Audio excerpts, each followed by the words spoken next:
se joudutaan miettimään monella tavalla, mitä nyt vanhasta vasta ilmeisesti missä vaiheessa Huomaa rangaista. Tämä on siis Belafonten viimeinen suuri kiertue, sillä hän on 66-vuotias ja tämä mitrauttaminen jää se en tiedä, tässä Good afternoon. Of Finland, almost some 780 years old, and I hope you will enjoy your stay, 2-day stay here in Turku. We have tried our best to make it comfortable for you. Welcome. Thank you.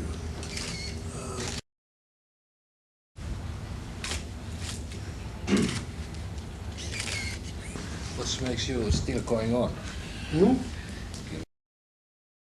The last musical tour for the next 2 or 3 years that I'll be doing, because in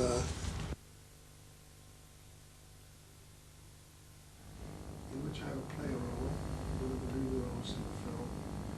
And the other is a film that he and I are mutually developing together called This Film, which is a film, a lot of metaphor. Ted Turner from CNN. It's a pleasure to have you here in Finland once again. Welcome.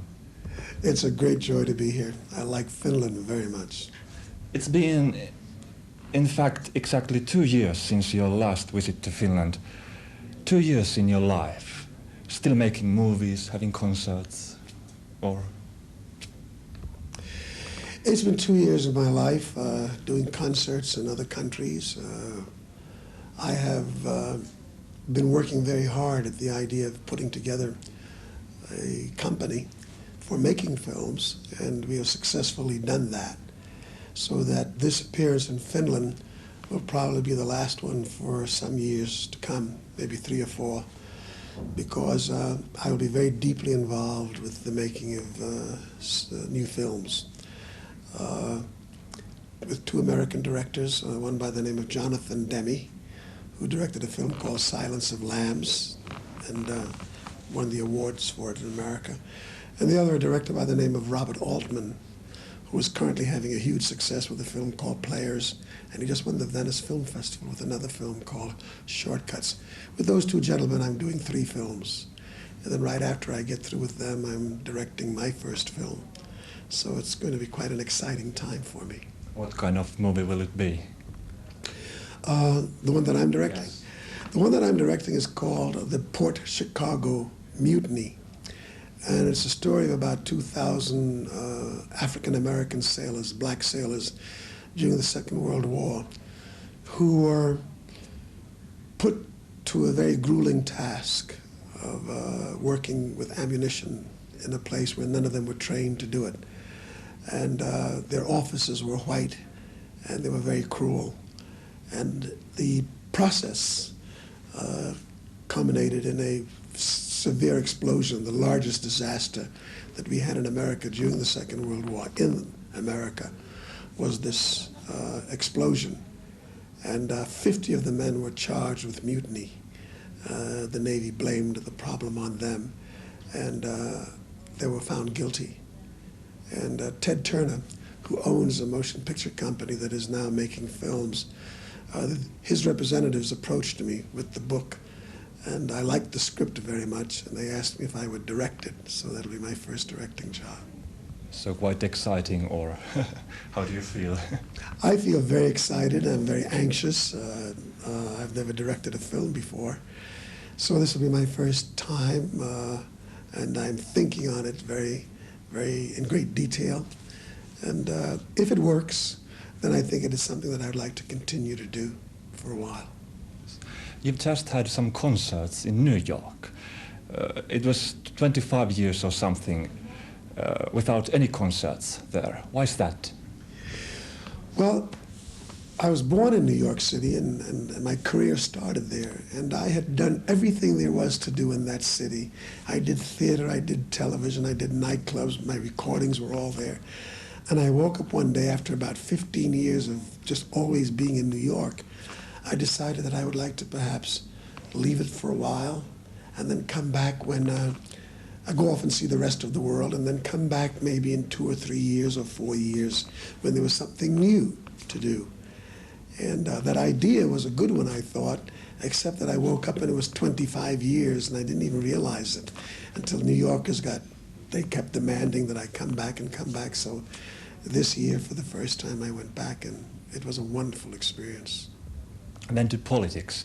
You supported Bill Clinton in his campaign, but recently you have criticized him. Why is that? Well, first of all, my support of Bill Clinton was more to end the reign of George Bush and Ronald Reagan than it was to vote for Clinton. But when I met Clinton, I saw in him characteristics that I thought we could work with. I saw in him very much some of the same qualities that I saw in John Kennedy when I first met John Kennedy and before he became president, and how much we had to keep after John Kennedy in order to get him to understand that there were deep and burning issues that he must focus on in order for America to be the kind of healthy place it should be politically.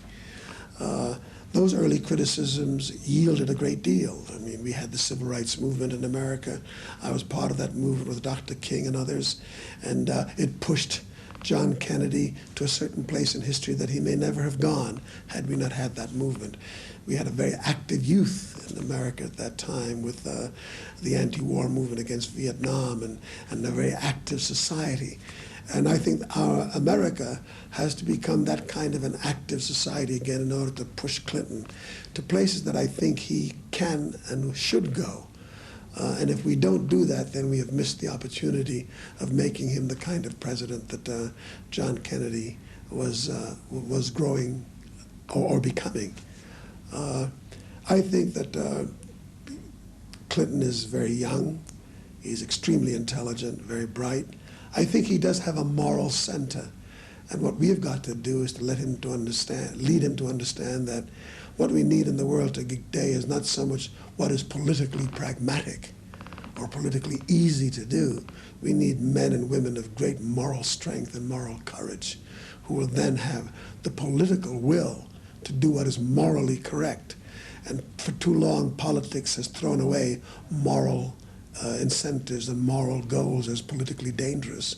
And what we've done is that we've created a globe of enormous chaos and a globe of great pain and a globe of great violence.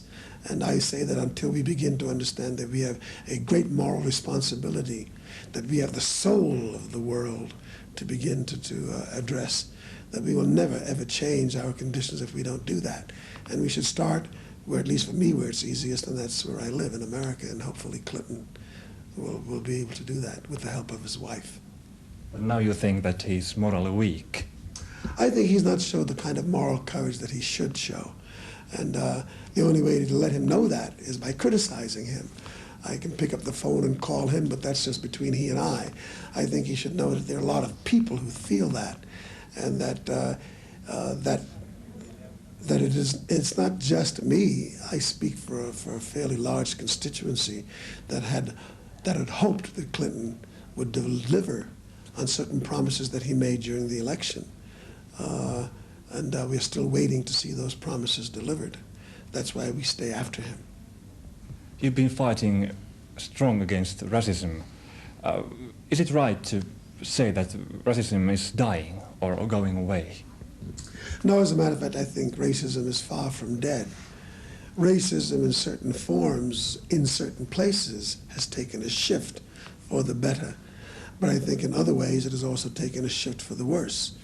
I mean, what I see in Bosnia is racism. It didn't exist there 20 years ago. All of a sudden, this new flare-up of racial and religious differences is causing quite a catastrophe. Certainly in the dismantled Soviet Union and the new countries in Georgia, what's going on there. Certainly when the Iraqis and the Iranians are fighting one another, they're fighting one another on ideological and racial grounds. Certainly when the Israelis and the Palestinians fight, they're fighting on religious and ideological and racial grounds. Certainly in Brazil, what's happening to the Amazon and Indians and the indigenous people is a terrible tragedy. So racism is far from gone. As a matter of fact, it's through nationalism, it's beginning to have an identity again. And I think we are I think we're in serious trouble if we do not begin to pay heed to the fact that racism is very present. People are fanning the waves of racism. I think when you look at what's going on in Germany with the skinheads and the killing of people from the Mediterranean area and from Africa, that's a very, very sad commentary, and I think a very dangerous one. But it's not just in Germany. The right wing has emerged in France, and in France the same thing is happening. Same thing's happening in Denmark and other countries. I'm not quite sure what's going on in Finland, but I think every place should be on guard and very sensitive to the issue of racism. I think it's very, very much with us, and I think we have to be very careful in how we go about getting rid of it, because if we don't, it will overcome us. I'm more concerned about the silent people in Germany than I am about the skinheads themselves. The people like the skinheads and the people in the Ku Klux Klan and fascists have always existed. It is the people who remain silent that are the ones who are the real problem. And I think too many Germans are silent on the issue of what's going on there, as well as the people in France. And certainly in my own country, we need more voices on the issue of racism. So what can we do? Talk. I think we have to talk. I think we have to move our governments to act according to those prerogatives and those priorities. I certainly think the black people in the United States of America has got to push Hilton to the wall with no compromise. I think he must be made to understand that racism is unacceptable in our country, that hunger and poverty is unacceptable. And if we talk about democracy, and that's what the world wants, then let us use our will as a people who are in a democratic government and make us and make the government do what it must do for the good of the people. It's a big battle. Oh yes, nothing about it is easy, but I will tell you, as long as there is a human being on the face of the earth, there's going to be a battle. That's the way we are as a species. Nothing will ever come easy. And my mother once said, you know, human beings are like a flower garden. We're very beautiful in our differences. You are blonde and blue-eyed, I'm brown and brown-eyed, and somebody else is black and black-eyed, and all these differences. People are red-skinned and yellow-skinned. That's wonderful, but always a flower garden must be tended to, because there are weeds that grow up and begin to choke off the beauty and to kill off the garden. And human beings are very much like that. There are always going to be fascists and men who are hungry for power and greed and things like that. And we have to be very vigilant in making sure that that does not become the dominant character in our society. And then back to your music. How does it feel to sing again and again those songs which made you so popular? It feels very good. First of all, I love the songs very much. I love what the songs say. And perhaps more importantly is the fact that my audiences love them.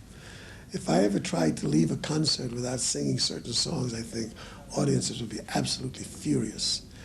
And the fact that they want to sing it, it delights me, because I invite them to sing with me, as I will do with the people here.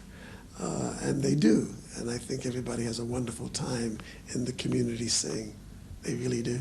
So you never thought, oh no, no more banana boats or Matildas, never, never, never? Oh yes. Sometimes when I've done the song, I said, I think I must stop that song for a while, until I sing the next night. And then I realize that there's no way to stop. It's what the people want. And I enjoy it. And then your wishes to all those people who are watching you now in our program. My wish for them is what I wish for people everywhere, that we would, as a race, as Homo sapiens, as people, as human beings, that we would begin to find more love in our hearts for one another, that we begin to end our prejudices and begin to reach out to know more about who these people are that make up our planet, and perhaps make our position on peace very clear, because if you don't have peace, nothing else is possible. Thank you. Thank you.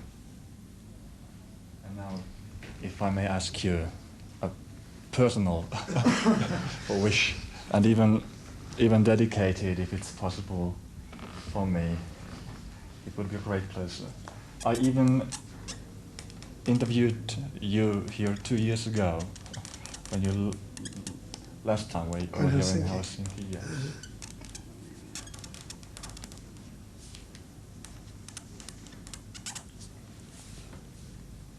This is you? Yes, please.